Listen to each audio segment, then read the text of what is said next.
ry hava malala rehetra ao amin'ny tompo ho aminareo tsiraray avy anie ny fahasoavana ny fiadanana avy amin'Andriamanitra raintsika sy Jesosy Kristy tompo ary ny fampiraisan'ny fanahy masina.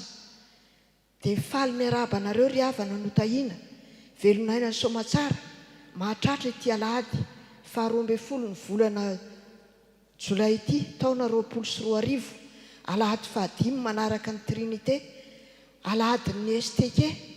Dia faly miarahaba anareo STK manokana mirary soa ho anareo indrindra amin'izany. Ny loha hevitra banjinina ambarao ny fahafahana ao amin'ny tompo. Ny liturjia endrin'ny faharoa no iaonantsika amin'ny tompo. Andeha hideran'Andriamanitra isika amin'ny fiara-mamaky ny salamo. Salamo 7:1 andininy voalohany hatramin'ny fahaefatra. Ny hira 5:9 voalohany ihany. Oka hiara hitsangana isika hideran'Andriamanitra ry havana. Salamo 7:1 andininy voalohany hatramin'ny fahaefatra. Miaraka isika amin'ny anaran'ny tompo. Aleloia! Midera ianareo mpanompon'i Jehova. Midera ny anaran'i Jehova. Isaorana anie ny anaran'i Jehova hatramin'izao ka ho mandrakizay, hatramin'ny fiposahan'ny masoandro ka hatramin'ny filentehany ny hoderaina anie ny anaran'i Jehova. Avo ambonin'ny jentilisa Jehova, ambonin'ny lanitra ny voninahiny. Amen. Ny hira vazy.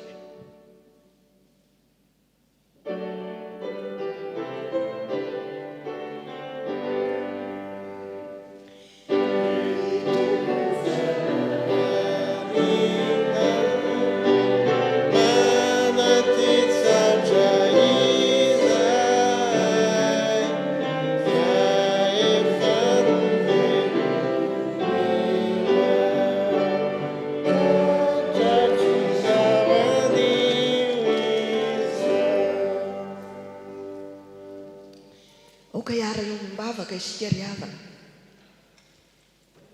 Velom-pisaorana anao tokoa ny fonay ry Tompo Andriamanitra eo, fa efa novelominao ka hatratra izao anio izao. Isaorana ianao hatramin'ny fiposahan'ny masoandro ka hatramin'ny filetehany. Isaorana mandrakizay ny anaranao masina. Isaorana ianao ry Tompo raha mahatratra izao alahadin'ny STK izao izahay. Taio ny STK, ireo no solofo dimbiratra izay. Taio ny filoha sy ny birao mpiara-miasa aminy. Taio ny tanora tsiraray avy ao amin'ny STK. Dia tonga eto izay ry Tompo, te handray ny teninao, te handray ny sitraponao. Mitenena ianao ry Tompo, ary taio izay ho mpiainy mankatoa. Tompo ao mamelany eloka ianao fa tsy miendrika izay. Dia misaotra amin'ny famelan-keloka atolotrao amin'ny anaranao Jesosy. Amen. Petraka isika ry havana. Tonga amin'ny fotoana ankalazana ny tenin'Andriamanitra isika. Hanomboka izany ny 10 minitra ny sekoly alahady, koa mangataka ny tompony anjara andro sovetrany.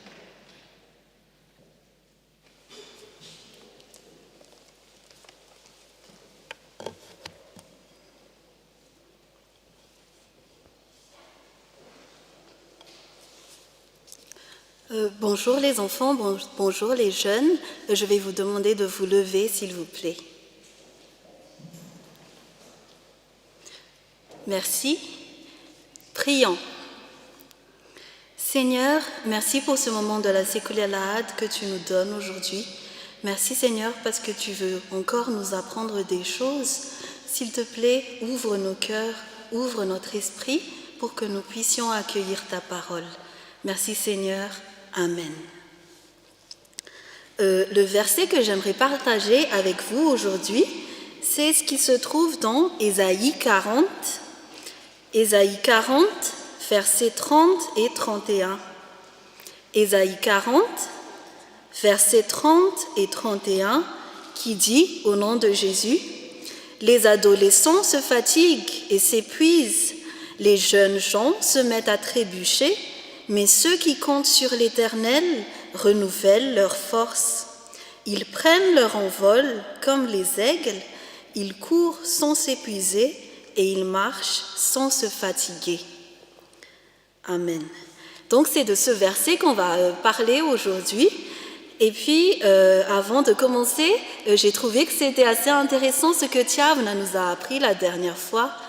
Vous savez, quand il a dit que quand vous voulez répondre par oui, vous tapez une fois, et puis quand vous voulez répondre par non, vous tapez 2 fois.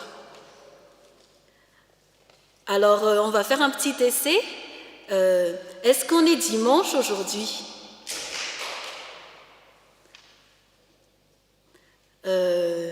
Une deuxième question.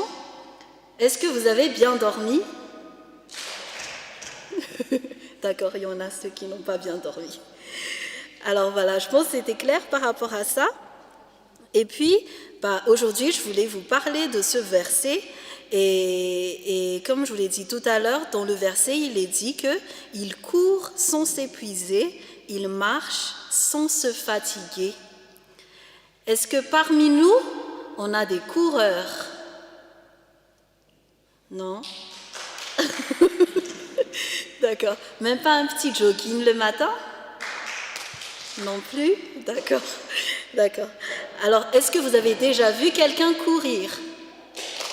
Oui, alors tout le monde a vu quelqu'un courir. Est-ce que vous avez déjà vu quelqu'un qui court et qui n'est pas fatigué ? Oui ou non ? Oui ? Non ? D'accord. Oui et non, un peu partagé. D'accord. Et puis, est-ce que vous avez vu quelqu'un qui court un marathon et qui n'est pas essoufflé ni fatigué du tout ? Non. Alors là, c'est unanime, c'est non. Et en fait, parce que normalement, quand on court, on est censé être fatigué. Mais pourtant, ce verset, il nous dit que si on se confie à l'Éternel, même si on court, on n'est pas fatigué, et même si on court, on n'est pas épuisé, et même si on marche, on n'est pas fatigué. Et là, il prend l'exemple de l'aigle. Est-ce que vous avez tous à quoi ressemble un aigle ? Oui, alors tout le monde sait à quoi ça ressemble. Est-ce que vous savez que c'est un grand oiseau ? D'accord, alors tout le monde connaît l'aigle. Mais je vais vous partager quelques propriétés de l'aigle, en fait, qui fait que c'est un animal qui ne ressemble pas aux autres. En fait, c'est comme un animal, mais qui a des super pouvoirs. Parce que la vision de l'aigle, en fait, c'est une vision à 360 degrés. Est-ce que vous savez ce qu'est une vision à 360 degrés ? Oui, tout le monde sait. Ça veut dire, en fait, que même si je regarde vers vous, je sais, en fait, ce que les autres font derrière moi, même si mes yeux regardent vers vous. Et l'aigle, en fait, il est capable de voir même ce qui est derrière lui à hauteur de 8 km. Je ne sais pas si vous imaginez ce que ça veut dire voir à 8 km. Parce que je me rappelle bien, la dernière fois, tonton Ranev, il m'avait dit qu'on ne me voyait pas, en fait, avec la caméra du direct qui est derrière là-bas. Alors, même si la caméra n'arrive pas à me voir à cette petite distance, imaginez un peu ce que l'aigle peut voir à 8 km de distance. Et en plus de sa vision, il a une odorat qui est très avancée. Et c'est aussi un animal qui est très intelligent, parce qu'en fait, sa différence avec les autres oiseaux, c'est qu'il attend une certaine température avant de voler. Donc vous avez tous les oiseaux qui volent dans le ciel, mais l'aigle, lui, il attend une certaine température avant de voler, ce qui fait qu'il arrive à voler plus haut que les autres oiseaux. Donc non seulement c'est un animal avec une vue performante, une ouïe performante, mais aussi il est très intelligent. Et ce que Dieu il nous promet à travers ce verset, c'est que si on se confie en lui, on peut avoir les pouvoirs de l'aigle et être aussi puissant en fait que l'aigle. On peut voler très haut et pas comme le petit poussin par exemple qui n'arrive pas à voler très haut, même s'il bat des ailes autant qu'il peut. Et c'est ça en fait la promesse que Dieu nous donne aujourd'hui, c'est de nous confier en lui pour qu'il nous donne la force dont on a besoin tous les jours et il nous donne même au-delà de ce qu'on demande. Et si je vous demande aujourd'hui, est-ce que vous voulez être un petit poussin ? Non ? Mais est-ce que vous voulez être un aigle? D'accord, très bien. Alors si vous voulez être un aigle, il faut vous confier à l'Éternel. On va répéter ensemble le verset. Les adolescents se fatiguent et s'épuisent. Les jeunes gens se mettent à trébucher. Mais ceux qui comptent sur l'Éternel renouvellent leur force. Ils prennent leur envol comme les aigles. Ils courent sans s'épuiser.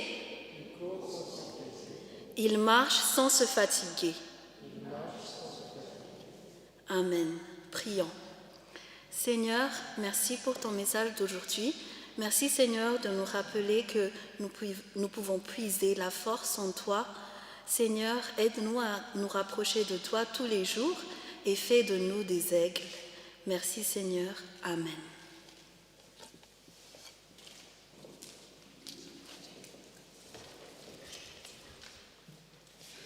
Mialohan'ny hitsanganan'ny tompon'anjara amin'ny vavaka sy ny vaky teny dia hoenoantsika ny hira 750 sy 700 andininy fahaefatra ihany 759 andininy fahaefatra ihany.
Iaraka ivavaka isika.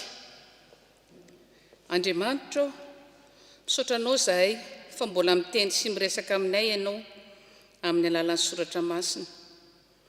Ho teny velona mitondra aina ho anay anie ny teninao. Koa ny fanahinao anie anazava ny sainay sy ny foham-panahinay mba hatakaranay izay tianao ambara aminay. Amin'ny anaran'i Jesosy Kristy no anaovanay izany vavaka izany. Amen. Iaraka maka ny tenin'ny soratra masina isika. Izany dia hita ao amin'ny bokin'i Jeremia. Jeremia 1:30 andininy 10 ka hatramin'ny 11. Jeremia 1:30 andininy 10 ka hatramin'ny 11. Amin'ny anaran'ny Tompo. Mianio ny tenin'i Jehovah ianareo jentilisa, ary torio any amin'ny tany amorontsiraka any, lavitra any izany ka atao hoe: izay mampely ny Israely no anangona azy indray sady hitandrina azy toy ny fitandrin'ny mpiandry-ondry ny ondriny. Fa Jehovah efa nanavitra ny Jakoba sy efa nanavaka azy tamin'ny tanàna mahery noho izy, ka dia ho avy reny ka hioby ao amin'ny avoanan'ny Ziona. Dia hitanjozotra ho any amin'ny zava-tsoan'i Jehovah dia ny vary sy ny ranom-boaloboka sy ny diloilo sy ny zanak'ondry ary ny zanak'omby. Ary ny fanahiny ho toy ny tanimboly voton-drano ka tsy malazo intsony. Ary amin'izany dia ho faly amin'ny fandihizana ny Virjiny mba amin'ny zatovy sy ny antitra koa, fa hampodiako fifaliana ny fitomaniana ka mpiononiko sy ampifaliako izy ho afaka alahelo.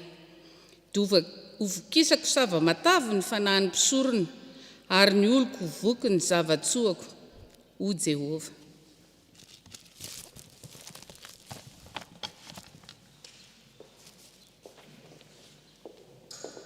Dia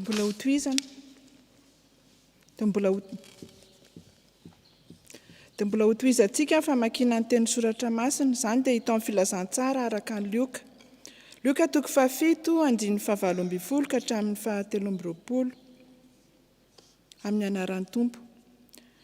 Ary ny mpianatra Jaona nanambary izany rehetra izany taminy, ary Jaona ny antson'ny mpianany Roland ao aminy, dia naniraka azy hankany amin'ny Tompo hanao hoe, ianao va ilay ho avy sa mbola hafa no andrasantsika? Ary no tonga tany aminy ireo lehilahy ireo dia nanao hoe, Jaona mpanao batisa naniraka anay hankaty aminao hanao hoe, ianao va ilay ho avy sa mbola hafa no andrasantsika? Ary tamin'izany ora izany, Jesosy dia nanasitrana olona maro tamin'ny rofo sy ny aretina sy ny fanahy ratsy, sady nampahiratra ny jamba maro. Dia namaly izy ka nanao taminy hoe, mandehana ianareo, ambarao amin'ny Jaona izao. Hitanareo sy renareo izao, mahiratra ny jamba, afaka ny mandringa, diovina ny boka, malady ny marenina, atsangana ny maty, ary ny malahelo dia hitoriana ny filazantsara. Ary sambatra izay tsy ho tafitohina noho ny amiko.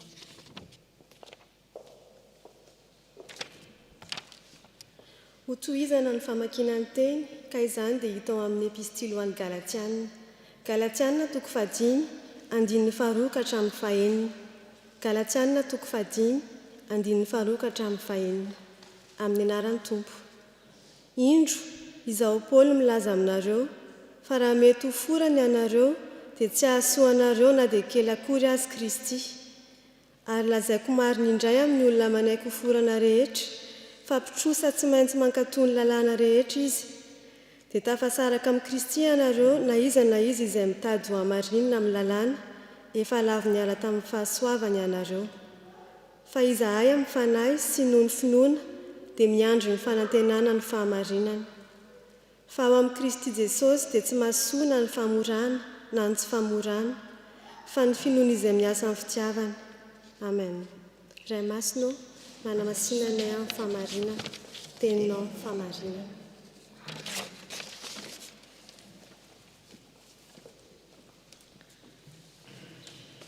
Anomana ny foa mampanahintsika an'ireny afatra ny Tompo sika ry havana.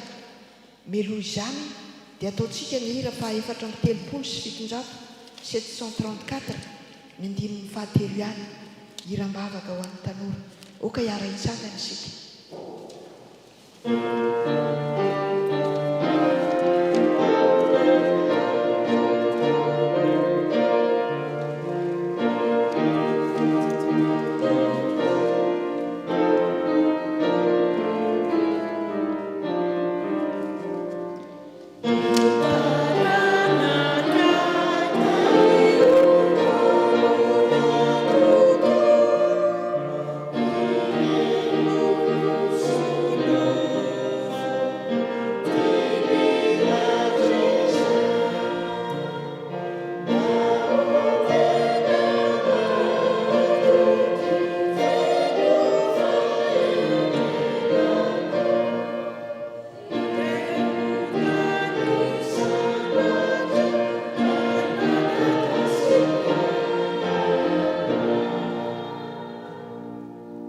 Petraka isika ry havana.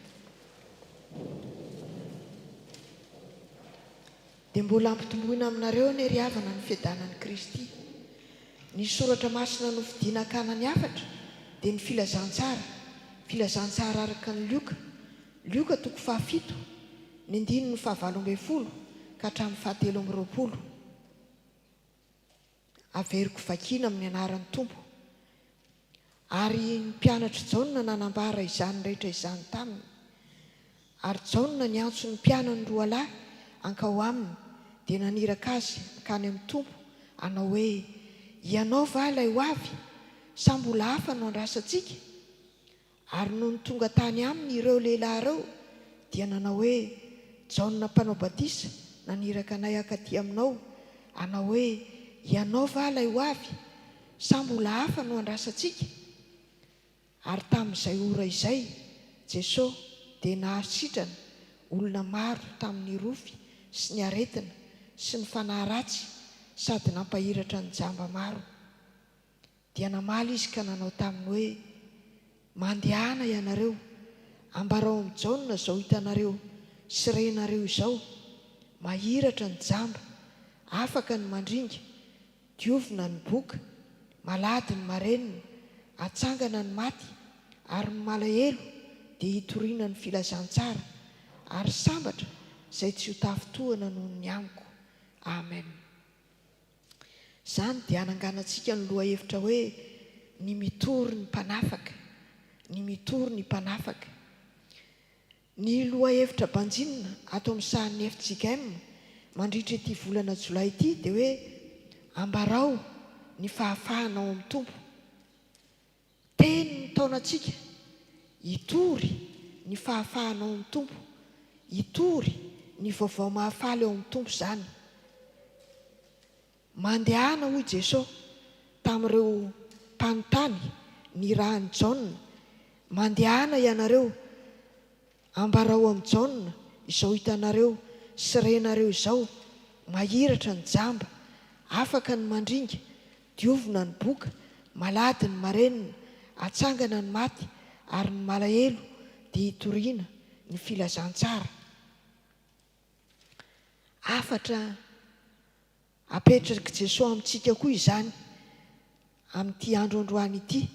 Indrindra afatra apetraka Jesosy amin'ny sampana tanora kristianina andronareo moa androany. Raha hitory ianareo, misy zavatra tsara ho fantatra, izay no hojerentsika androany.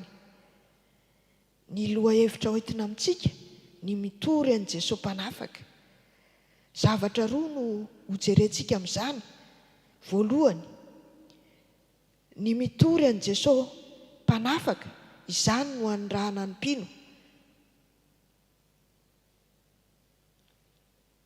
Ary izany no anondrahana ny STK indrindrandrindra koa. Voahity tany an-tranomaizina Jaona mpanao batisa noho ny fahasahiny nananatra ny Herôda mpanjaka, noho ny tsy mety izay nataony sy ny ratsy rehetra izay vitany. Voalaza moa izany ao amin'ny Luka 4:7-20 sy 20. Herôda mpanjaka nanambady ny vadiny rahalahiny, tsy mety izany, ary dia nanarina izy tamin'izany.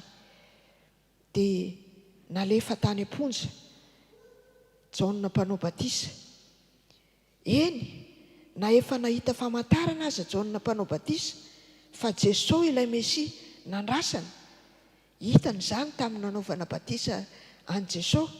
Na dia efa nahita izany aza izy, dia tody sy fahasalasalana izy rehefa voahidy tany am-ponja.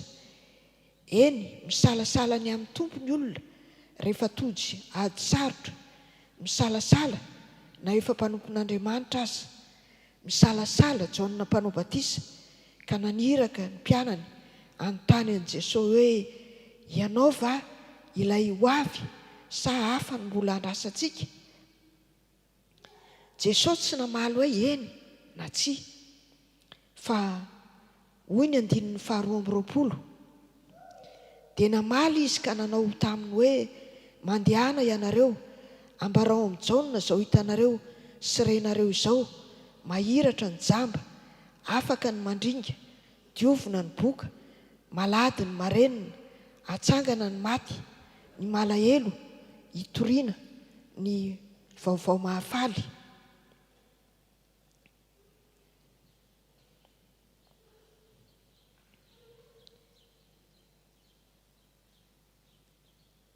Rehefa lazaina amin'ny teny hafa izany dia hoe andeha ambarao amin'ny Jaona fa Jesosy ilay tena mpanafaka, Jesosy izy ilay ho avy, Jesosy izy ilay Mesia, Jesosy izy ilay andrasana. Ny mitory an'i Jesosy mpanafaka, izany no anondrahana antsika mpino, indrindra fa ianareo STK. Mbola maro ny Jaona voafatotra maniry mpanafaka. Mbola maro ny Jaona tratry ny ady sarotra ka mila ho kivy, misalasala, mila hiravoravo tanana. Mibaiko antsika ny tompo androany, mandehana ianareo, ambarao amin'ny Jaona izao hitanareo izao, mahiratra ny jamba, afaka ny mandringa, malady ny marenina, atsangana ny maty ary malahelo hitoriana ny filazantsara.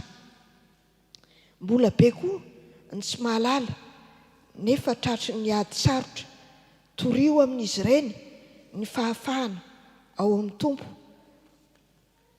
Fa hoy Jesosy, koa raha ny zanaka no afaka anareo dia ho afaka tokoa ianareo. Jaona 5:30. Jesosy no mpanafaka, eny azo antoka ny fanafahana ao amin'ny Jesosy. Ny mitory an'i Jesosy mpanafaka, izay no anirahana antsika mpino, indrindra ianareo estike. Izay no fizarana voalohany, fa hiditra amin'ny fizarana faharoa isika. Ny fizarana faharoa, ny mitory an'i Jesosy mpanafaka, tsy asa mora izany. Tsy asa mora izany. Eny tsy afenina, fa tsy asa mora izany ry havana. Eny tsy teny atao ampitahotra na ampihemotra koa anefa izany. Niariary tamin'ny tantaran'i Jaona mpanao batisa izany. Nitory sy nanambara ny marina tamin'ny mpahasahiana izy. Nitory fanafahana izy, kanefa izy indray no natao tao an-tranomaizina. Tranomaizina no niandry azy. Isika koa ry havana, isika dia asaina hitory an'i Jesosy ilay lalana sy fahamarinana ary fiainana. Isika koa asaina hitory an'i Jesosy mpanafaka. Mety isika indray no voafatotra, ho voagadra, ho tapahan-doha azy, tahaka ny Jaona mpanao batisa fa izay.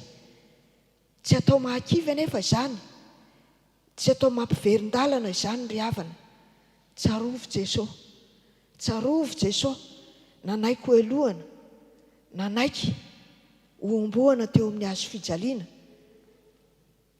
Tsarovo Jesosy, ilay mpanafaka.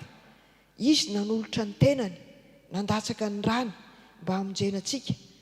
Hoy Jesosy, fa na iza no tahamonjy ny ainy dia avery azy, ary na iza no avery ny ainy noho ny aniko sy ny filazantsara dia hamonjy izany. Marka 5:5-30. Hoy koa Jesosy ao amin'ny filazantsara araka ny Lioka 4:17. Ary toy izany koa ianareo rehetra izay tsy mahafoy izay rehetra anananareo dia tsy azo ekena ho mpianatro. Ry havana, andao hitory an'i Jesosy mpanafaka isika. Tsy asa mora izany. Andeha afoy fotoana, afoy vola mikarena, aoka ho vonona, afoy hatramin'ny haitsika aza isika. Tsy ho vitantsika amin'ny herin'ny tenantsika manokana izany. Angataka ny fanahy masina isika, omba sy ampahery antsika, azotsika mahatanteraka izany. Fehiny ny mitory an'i Jesosy mpanafaka, izany no anirahana antsika mpino, aoka havita be amin'izany isika. Ny mitory an'i Jesosy mpanafaka, tsy asa mora izany. Ny fanahy masina ane omba sy ampahery antsika. Ho an'Andriamanitra irery ihany ane ny voninahitra, ho amintsika kosa ny fiadanany. Amen.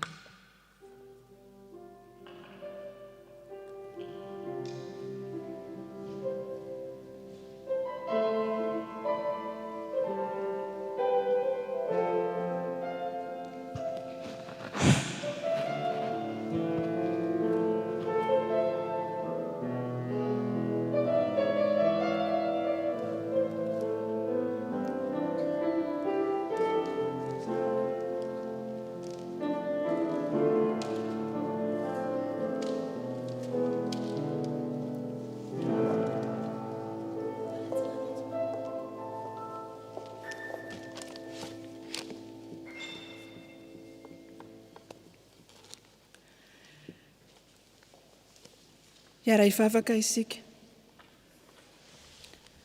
Andriamanitra raha na amin'ilay lalan'i Jesosy Kristy ianao, misaotra anao izahay fa Niaro sy ny tayanay ianao ka nahatongavana indray eto amin'ity toerana ity, ary nahavitanay na natotosa ny asanay, ny asa aman'andraikitra anay tamin'iny herinandro iny koa. Tompo, tsy adinonay no mivavaka ho an'ireo sampana tanora kristianina, ary tsy ny tanora kristianina ihany Tompo no tokony hitory ny filazantsaranao, fa izahay rehetrarehetra, na iza, fa izahay izay milaza fa zanakao. Mangataka manokana aminao izahay mba antotosanay ny adidy sy ny andraikitra rehetra izay ampandreketinao aminay, Tompo. Mangataka aminao koa izahay tsy adinonay mivavaka ho an'ireo namanay izay tsy tonga eto amin'ity toerana ity anio. Ianao mahalala ny antony samihafa mahatsy afaka an'izy ireny, ary ianao no hitantana azy ireny amin'izay zavatra rehetra ataony. Tompo, ianao ane mahalala ny antony mahatery ny tsirairay avy aminay, fa tsy adinonay Jesosy eo fa ianao rery ihany no manampy anay sy miaro anay ary miambina anay amin'ny zavatra rehetra sy ny fahavalo manodidina anay. Mangataka aminao koa izahay, Tompo, ho an'ny mpivavaka eto amin'ity fiangonana FJKM Maglan ity, ny birao-piangonana, ny mpihevitra rahampiangonana, ny mpivavaka rehetra. Engane izy Tompo hisaotranao isan'andro ka mba halala ny mahasarobidy ny fahasoavana avy aminao, fa avy aminao ny zavatra rehetra, ka tokony hanohana ny projet mpitandrina raikitra izahay, ary tokony ahalala anatotosa izany amin'ny fonay manontolo, satria ianao no efa niaro anay, ary ianao no hanome anay izany mpitandrina raikitra izany. Ka engane Tompo izany projet izany ka ho totosa soamatsara araka amin'ny fahasoavanao. Dia tsy adinonay koa Tompo ny vavaka ho an'ny mpitandrina raikitra izay mikasa ho avy aty aminay. Ianao mahalala fa tery dia tery sady maro ny zavatra miatra any amin'ny tanindrazanay any Madagasikara, fa ianao fantatray koa fa mahay zavatra rehetra ianao, ary mahay zavatra avo lavitra tsy takatra n'izay eritreretinay akory aza. Dia tsy adinonay koa Tompo mangataka ho an'ireo izay manana olana isan-karazany, na ireo very asa, na ireo eo an-dalam-pitadiavana asa. Fantatrao fa sarotra izany amin'izao fotoana izao. Tsy adinonay koa manana olana ara-tokantrano, na inona antony na hatonga izany, fa ianao kosa Tompo dia fantatray fa mampahery anay lalandava, ary engane izahay dia hijoro ho vavolombelonao foana, n'inona mitrango eo amin'ny fiainanay. Maro Jesosy ny zavatra tiana angatahana aminao. Tsy adinonay indrindrindrindra mivavaka ho an'ny tanindrazanay izay mandalo fotoan-tsarotra amin'izao fotoana izao. Ianao ane tany malagasy rehetra Jesosy eo, ary tsy hiova fa hijanona ary hijoro ho vavolombelonao.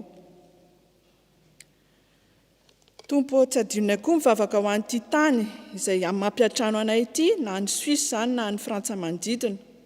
Ianao ane hitari-dalana anay ary hitampiarabelona aminay. Maro ny zavatra tiana angatahana aminao Jesosy, fa na dia mbola tsy mangataka akory ary izahay. Dia ianao fa mahalala amin'ny mahasoa anay sahady, ary misy vavaka tiana entina eo anatrehanao manokana ataonao anatin'ny vavaka mangina izany.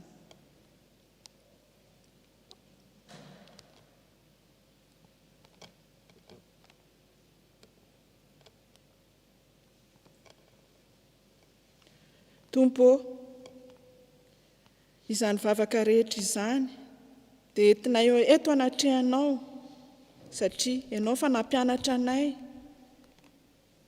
ilay vavaka tsara indrindra manao hoe rainay izany an-danitra mamasinany ny anaranao ho tonga ny fanjakanao atao any sitraponao ety atantaka ny any an-danitra meo any an'io ny anasaza ho anay ary mamelà ny elokay taky namelana izay meloka taminay aza mitondra ny amin'ny fakapanahy fa manafahana amin'ny ratsy fa anao ny fanjakana sy ny hery ary voninahitra mandrakizay amen.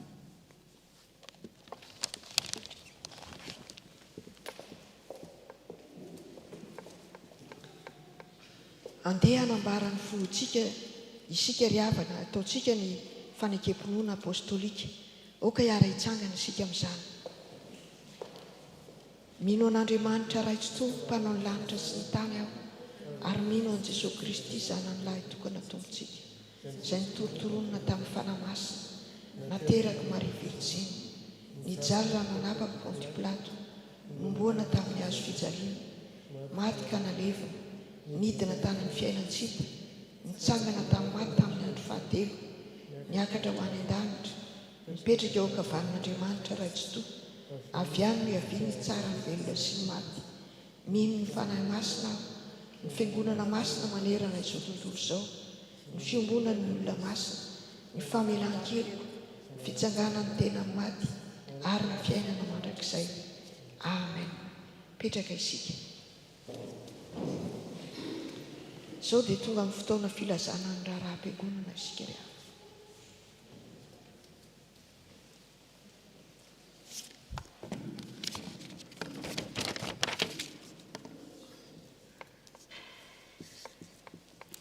Ry havana dia mbola faly miarabantsika rehetra indray nahatratra izao alahady izao ho aminareo hatrany anie ny fahasoavana sy ny fiadanana avy amin'Andriamanitra raintsika sy Jesosy Kristy tompo. Faly miaraba ihany koa ny mpitandrina Razafimbololona Arzaka sy Lofoaromanga Wily izay mitondra antsika amin'ny fotoam-pivavahana androany sy amin'ny fandraisana amin'ny fanasan'ny tompo rehefa avy eo. Makasitraka indrindra tompoko dia Andriamanitra manakariam-pahasoavana ny hamaly fitianao sy hitahy ny asa mandrarahanao hatrany. Misaotra tompoko. Toy izao ara ny vaovao anatiny.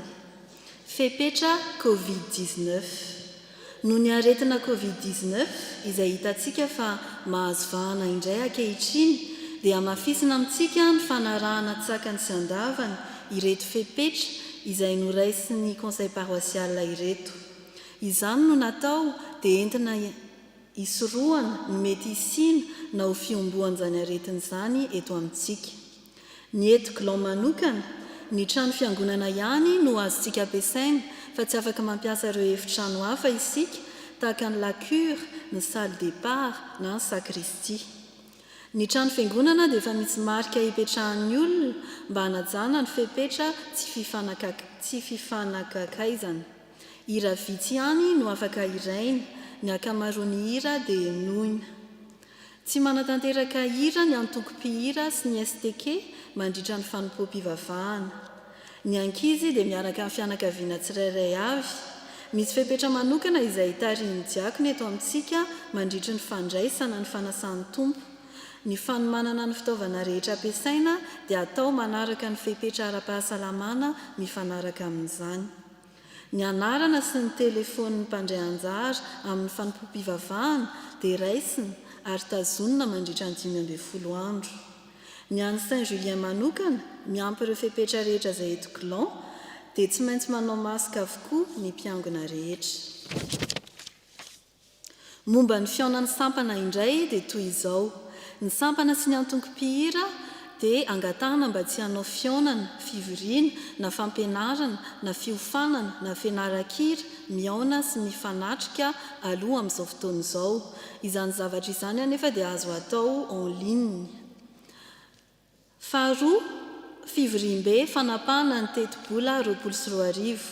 Tanterahana amin'ny alahady 19 Jolay 2024 avy izao ny fanapahana ny teti-bola 24 ny fiangonana. Noho ny fiboana moa sy ny aretina covid-19 dia tsy afaka nitanterahantsika izany tamin'ny volana marsa lasa teo. Koa miantso ny mpandray ny fanasan'ny tompo rehetra anatrika izany fivorombe izany. Niezaka lehibe tanterahantsika amin'ity taonity dia ny fandraisana amin'ny pasteur Tahiry, mpitandrina raikitra eto amintsika.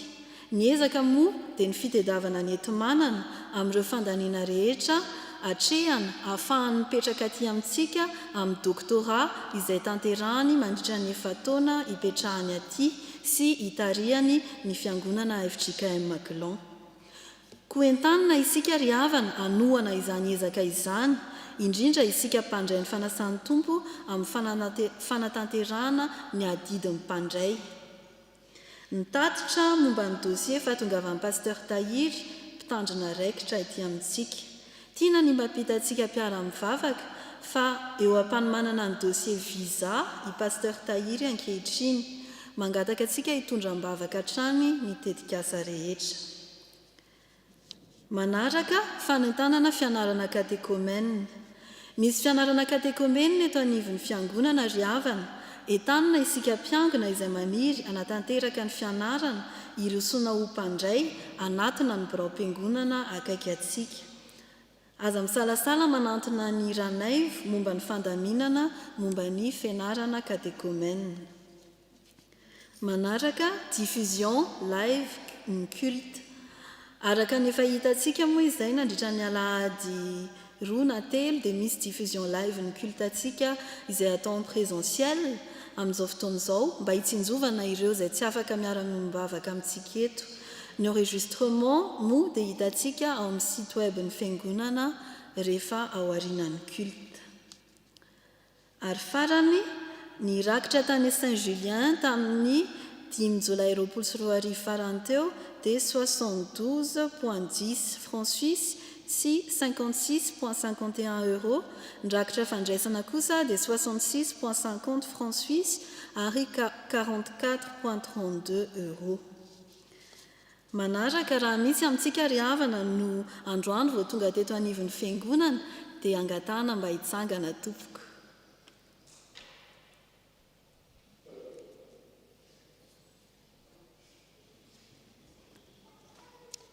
Tsy misy? Eny ary misaotra antsika. Ny fotoam-pivavahana manaraka dia ny alahady 9 Jolay 2024 amin'ny 2 ora tolakandro. Ho an'Andriamanitra ireriany aneny voninahitra.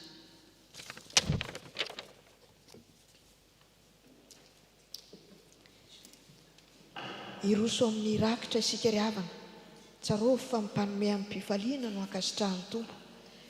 Ataontsika mandritra ny rakitra ny hira fahatelo amby 570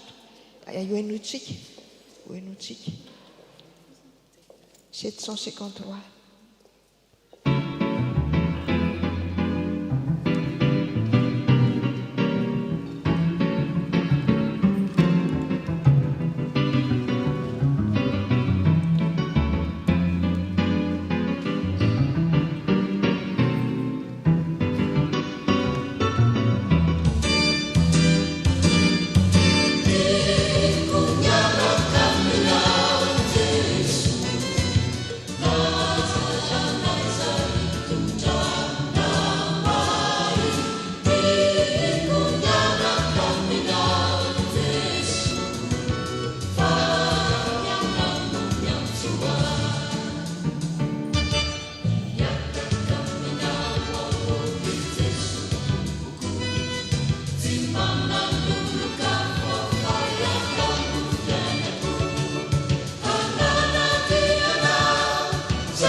Anolotra ny rakitra atsika, hoenotsika ny hira faraka amby 700 andininy fahatelo mandritra an'izany. Oka hiara hitsangana isika ry havana.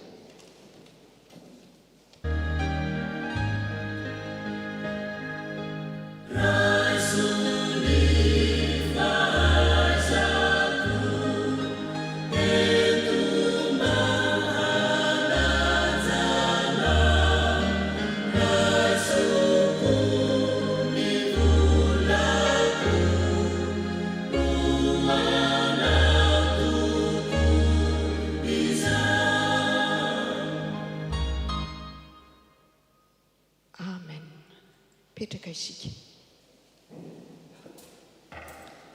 Miomana hiatrika ny fanasan'ny tompo isika amin'ny alalan'ny fiainontsika. Ny hira fa 450 andininy voalohany ihany, 254 andininy voalohany ihany.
Mivelatra manoloana antsika ny fanasan'ny tompo izay manambara ny fanatrehan'ny tompo sy ny fahasoavan'Andriamanitra amin'ny fomba hita maso sy azo tsapain-tanana, koa mitsangana asan-drato eo amin'ny tompo ny fontsika.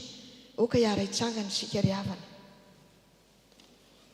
Hoy Jesosy, izaho no mofinaina, ity ny mofo izay midina avy any an-danitra, mba tsy ho faty izay mihinana azy. Izaho ny mofo velona izay midina avy any an-danitra. Raha misy mihinana ity mofo ity dia ho velona mandrakizay izy, ary ny nofo izay omeko azy dia ny nofoko ho fiainana izao tontolo izao.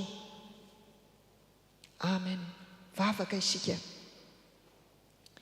Fantatray fa tompony tompo sy mpanjaka ny mpanjaka ianao, ry Jesosy Kristy mpamonjy anay o. Anao avokoa ny fahefana rehetra any an-danitra sy ety ambonin'ny tany. Midera sy mankalaza ary manome voninahitra anao isan'andro, ny anjely tsy ombialin'alina, ny mpaminany, ny apôstôly, ny martiora ary ireo olom-boavitra efa sambatra any aminao. Ho avelao re ny feonay, mba hiombona amin'ny feon'izy ireo, misantatra sady ny fanjakana sy ny fiobiana hoe masina, masina, masina Jehovah tompony maro, enika ny voninahitra ao ny tany rehetra. Amin'ny anaranao Jesosy. Amen. Antema voalohany.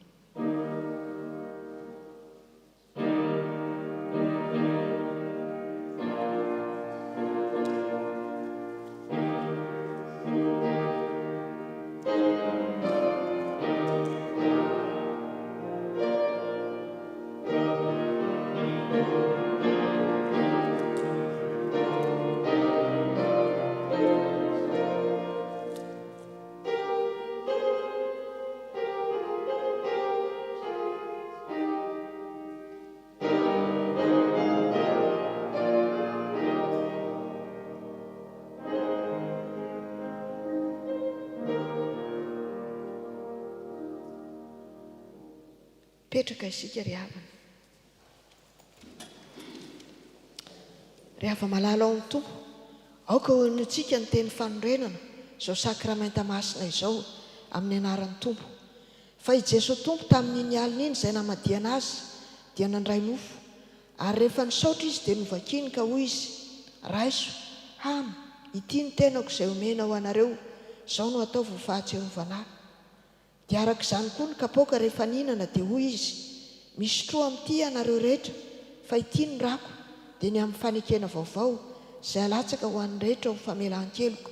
Izao no ataovy ho fahatserovana.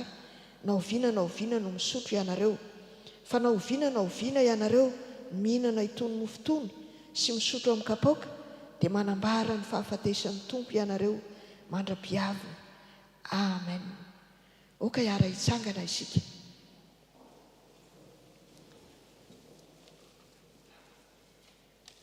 Ny mofo izay vakintsika dia firaisana amin'ny tenan'i Jesosy Kristy tompontsika izay novakiana ho antsika, satria iray ihany ny mofo.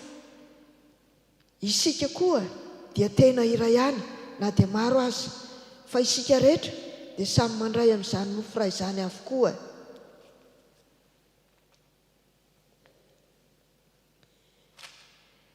Ny kapoaka ny fisaorana izay isaorantsika dia firaisana amin'ny rahany Jesosy tompontsika, ny rano ny fanekena vaovao izay nalatsaka ho antsika. Aoka hivavaka isika. Ry tompo ray any an-danitra, indreto izay manao eto anatrehanao ny fahatserovana ny fahatongavany zanaka olona, ny fijaliany sy ny fahafatesany, ny fitsanganany avy tamin'ny toerany maty ary ny fiakarany tamin'ny voninahitra sy ny fifonany mandrakizay. Ary miandry sy mitalao ny fiverenana izahay koa mba hafenoany voninahitra ao ny fanatim-pisaoranay. Taio tanteraka izao sakramenta masina izao, ary mba ekeo ho endrik'ilay fanatitra tokana sy tanteraka nateriny indray mandeha monja ho anay teo amin'ny hazo fijaliana tamin'ny alalan'i Jesosy Kristy mpamonjy anay. Ry tompo ray any an-danitra, oka hiasa ny fanahinao masina, amasino ny nofo mba hanambara ny tenan'i Jesosy Kristy, amasino ny kapoaka mba hanambara ny rany Jesosy Kristy tomponay. Hiasa aminay ny fanahinao masina mba hatserovanay ho tafaray marina tokoa amin'ny tena sy ny rany Jesosy Kristy tomponay eto ampandraisana ny nofo sy ny kapoaka. Fa ny fanahinao masina no harianao, amelomanao, anamasinanao ary anomezanao anay ny zavatra rehetra. Mihaino anay ry Andriamanitra Jitoa noho ny fitiavanao sy ny famindramponao amin'ny Kristy, fa amin'ny anarany no angatahana izany. Amen. Aoka isika iompo-po amin'ny vavaka fanetretena hoe: Tompo, tsy miendrika ny atao hoe zanakao aho. Tompo, tsy miendrika ny idiranao ambany tafitranoko aho. Tompo, tsy miendrika ny tsimpona izay sombitsombony latsaka avy amin'ny latabatra ao akory aho, kanefa hoy ianao hoe izay manatona ahy dia tsy mba ho laviko mihitsy. Amen. Petraka isika. Eo am-pizarana ny nofo sy ny kapoaka dia ataontsika ny hira 7:100. Hoy Jesosy Kristy tompo, andeha fefa voatra avokoa ny zavatra rehetra.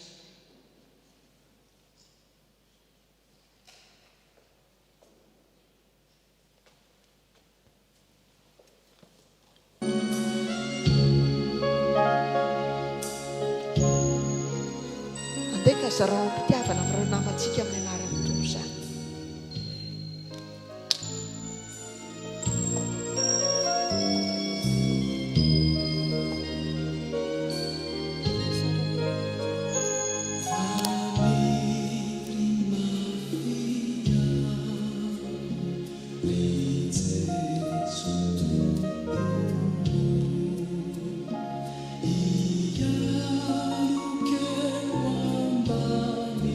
Ah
aoka hiara hitsangana isika ry havana.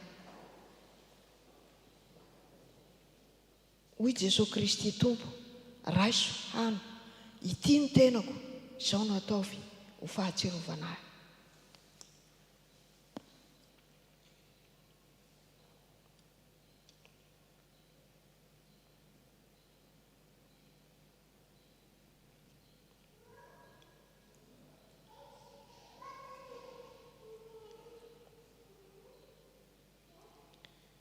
Hoy Jesosy Kristy Tompo, sotroanareo rehetra ity, fa ity ny rako dia ny amin'ny fanekena vaovao izay alatsaka ho an'ny maro famelan-keloko. Izao no ataovy ho fahatserovana ahy, na oviana no misotro ianareo.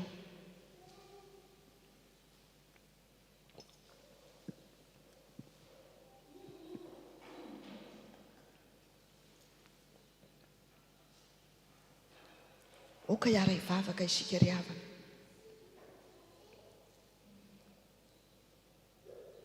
Misaotra anao izay ry Andriamanitra rainay eo, fa tia anay ianao, nanolotra ny zanakao ho famonjena anay. Misaotra anao izay ry Jesosy Kristy Andriamanitra zanakao, fa tia anay ianao, nanolotra ny tenanao ianao, nandatsaka ny ranao ianao. Misaotra anao izay ry Andriamanitra fanahy masonao, nahazonay nahatakatra izany hevi-dalina izany. Misaora ny Jehovah ry fanahiko, ary izay rehetra ato anatiko, misaora ny anarany masina.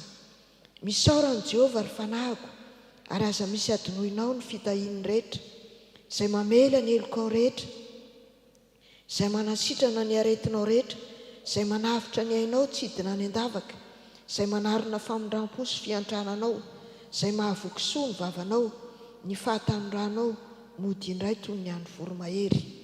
Misaora ny Jehovah ry fanahiko. Amen. Petraka isika.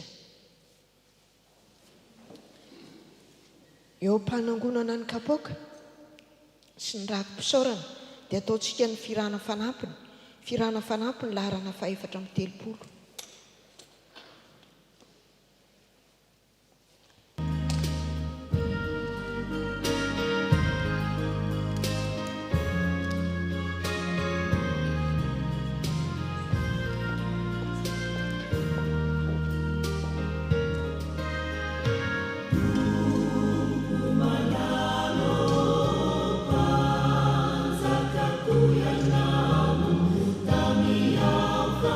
This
misaotra an'Andriamanitra isika ry havana nahatanteraka soamatsara ny fanompoam-pivavahana androany. Amarana ny fotoana isika mialohan'ny afatra sy ny tsodrano dia ataontsika ny firana fanampiny. Firana fanampiny faharoa amby 50 ny 9 ihany. Oka iara hitsangana isika anao izany.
Izao no afatra ho antsika ry havana amin'ny anaran'ny Tompo.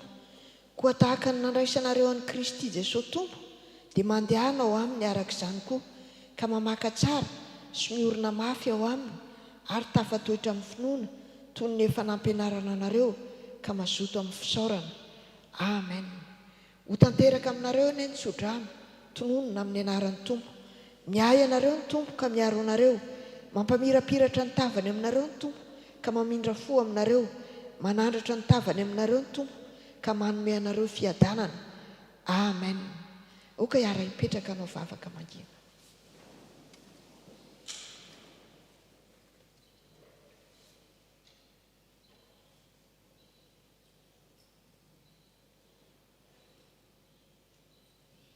Ho an'Andriamanitra irery ihany anie ny voninahitra, amin'ny anaran'ny Ray sy ny Zanaka ary ny Fanahy Masina. Amen.